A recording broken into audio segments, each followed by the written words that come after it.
Bom dia, meus caros irmãos, irmãs, queridos devotos e devotas de Santo Antônio. Ainda quero desejar a cada um de vocês um abençoado e santo Natal. Espero que tenha sido um momento de revigoramento na fé, na sua espiritualidade, de celebrar de fato o nascimento de Jesus nos seus corações, nas suas famílias.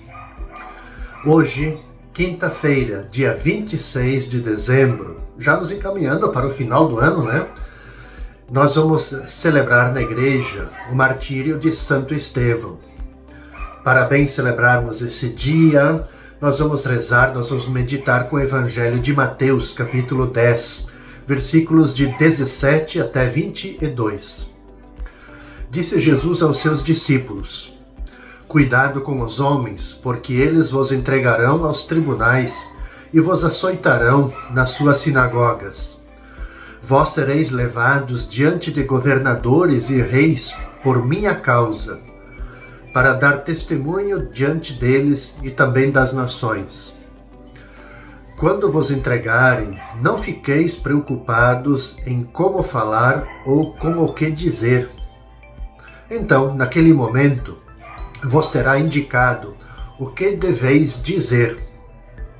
Com efeito, não sereis vós que havereis de falar, mas sim o Espírito do vosso Pai é que falará através de vós. O irmão entregará à morte o próprio irmão, o pai entregará o filho, os filhos se levantarão contra seus pais e os matarão. Vós sereis odiados por todos por causa do meu nome, mas quem perseverar até o fim, este será salvo. Caros irmãos, queridos devotos e devotas, Jesus ele dá alguns ensinamentos aos discípulos sobre, obviamente, as provações e sofrimentos que a igreja haverá de enfrentar ao longo dos tempos. E faz isso com tanta clareza, com detalhes, que parece descrever a situação da igreja depois do ano 70. Por que eu digo faço esse recorte?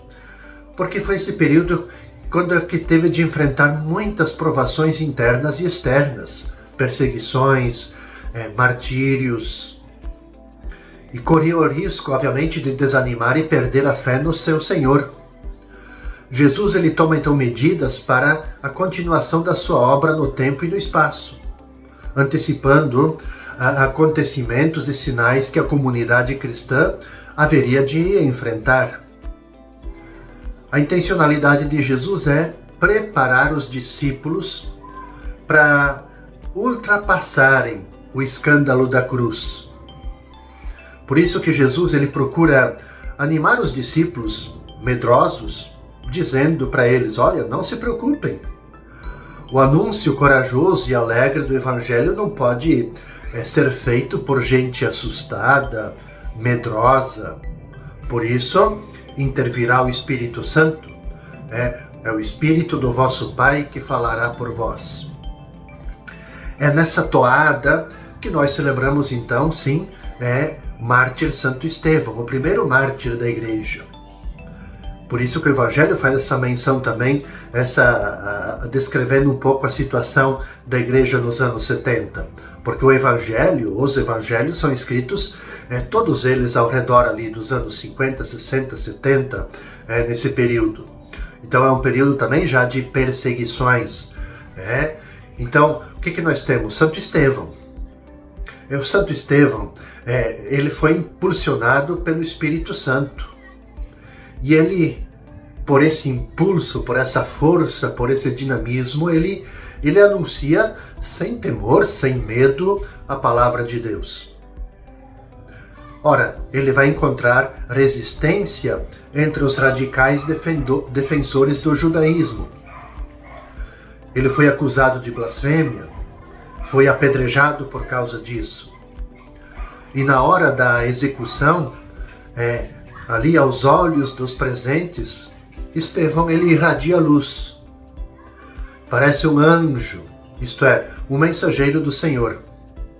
E na tentativa de sair ileso e de converter os seus algozes, ele faz ainda uma pregação, aquela que vem a ser a pregação derradeira.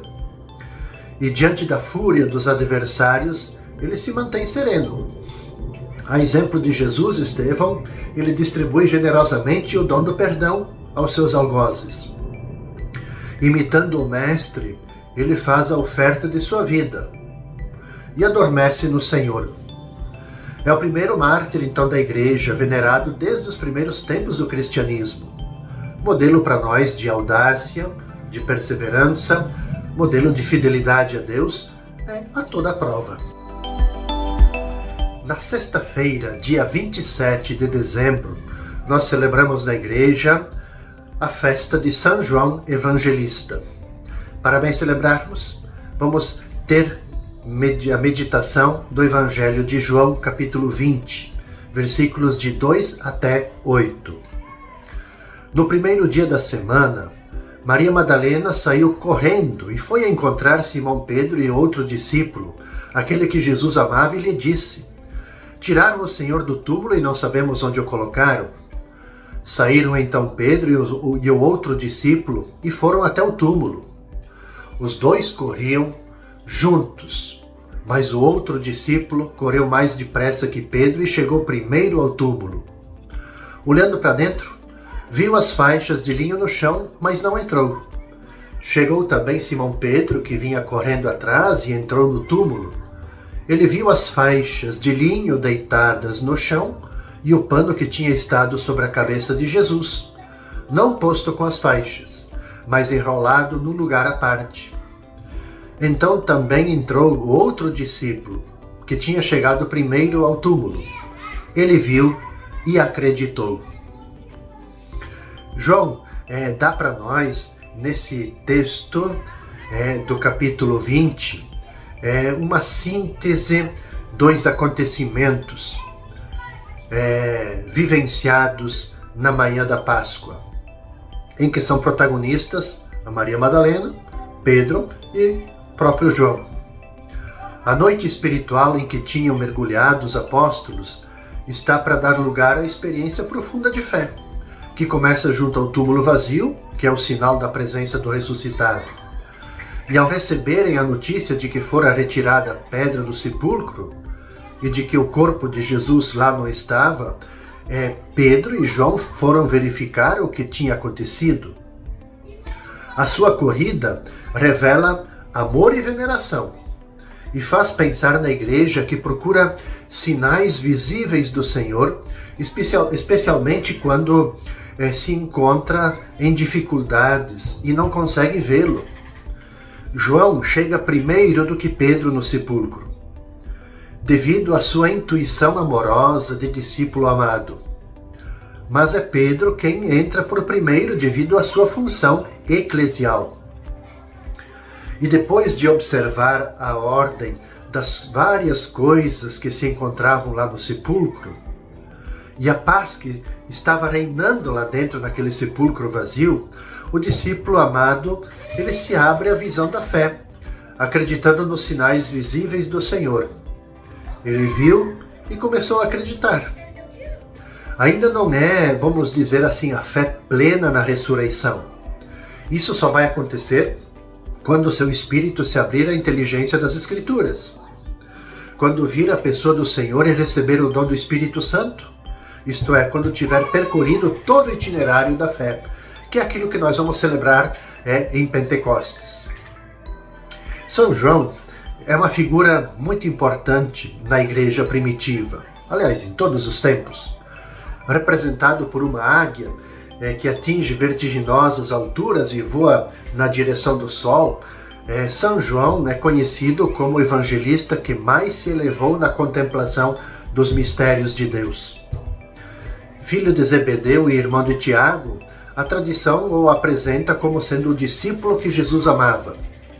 Ele e o seu irmão Tiago receberam de Jesus o apelido de Filhos do Trovão. Vocês podem conferir isso lá no Evangelho de Marcos, no capítulo 3, versículos 17.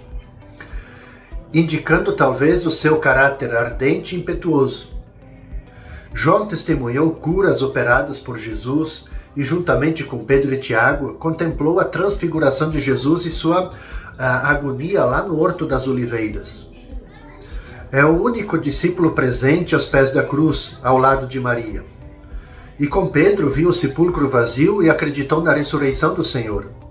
Ele é considerado, então, o autor do quarto evangelho, em que ele deixa transparecer a sua profunda amizade com o Mestre.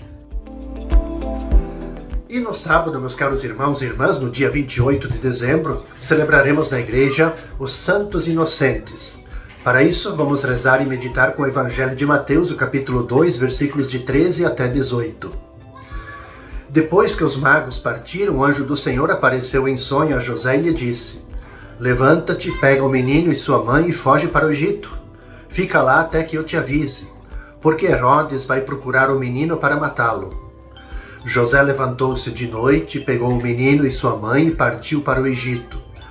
Ali ficou até a morte de Herodes, para se cumprir o que o Senhor havia dito pelo profeta: Do Egito chamei o meu filho. Quando Herodes percebeu que os magos o haviam enganado, ficou furioso. Mandou matar todos os meninos de Belém e de todo o território vizinho de 2 anos para baixo, exatamente conforme o tempo indicado pelos magos. Então se cumpriu o que foi dito pelo profeta Jeremias. Ouviu-se um grito em Ramá, choro e grande lamento. É Raquel que chora seus filhos e não quer ser consolada, porque eles não existem mais. O evangelista Mateus ele narra para a gente uma das provações da família de Nazaré. Depois de os magos partirem, advertidos pelo anjo do Senhor, Maria e José tiveram que fugir com o menino para o Egito, para conseguirem escapar ao ódio de Herodes. E na sua loucura, tinha decidido matar todos os recém-nascidos em Belém. A Sagrada Família vive uma dolorosa perseguição que a leva a fugir de sua terra e lança ela numa aventura cheia de incertezas para onde vão. Mateus sugere que a Sagrada Família não goza de qualquer privilégio em relação às outras. Jesus é um Deus no meio de nós. Não o buscam apenas os magos, também Herodes o procura. Mas as intenções de ambos são diferentes. Os magos procuram Jesus para querer adorá-lo. Herodes quer matá-lo. Portanto, a gente já pode dizer que Jesus é sinal de contradição já desde o seu nascimento. Os santos inocentes, eles não chegaram sequer a tomar consciência de si mesmos. As suas vidas não puderam desabrochar. Seus lábios foram impedidos de louvar a Deus. Porém, o seu sangue inocente banhou a terra e ficou à espera de outro sangue inocente, o de Jesus, derramado em resgate da humanidade pecadora. Santos inocentes mártires. É o primeiro elo de uma interminável cadeia de outros inocentes, cujas vidas são interrompidas, às vezes por motivos levianos. Violências, guerras, acidentes, fome, indiferença. A matança dos inocentes deixa na história uma marca repugnante e nos faz repudiar com veemência a insana e cruel atitude de qualquer pessoa que se apodera da vida alheia ou própria para destruí-la. O Senhor da vida é somente Deus. Então, nesse dia que a igreja celebra os Santos Inocentes, o convite para nós é a gente fazer uma pequena prece por tantas crianças onde que são ceifadas as vidas, que estão à beira do caminho, que são vítimas de violência, das guerras, vítimas da fome, do desprezo da sociedade. Então vamos fazer uma prece por todos os santos inocentes. Com essa meditação eu concluo o itinerário desta semana natalina. Eu desejo a cada um de vocês toda paz, todo bem. A gente vai se encontrar novamente na segunda-feira, neste mesmo horário. Que Santo Antônio abençoe e proteja cada um de vocês. E que o Deus menino, nascido em nossos corações, nos fortaleça, nos revigore na nossa vida, na nossa fé. Paz e bem.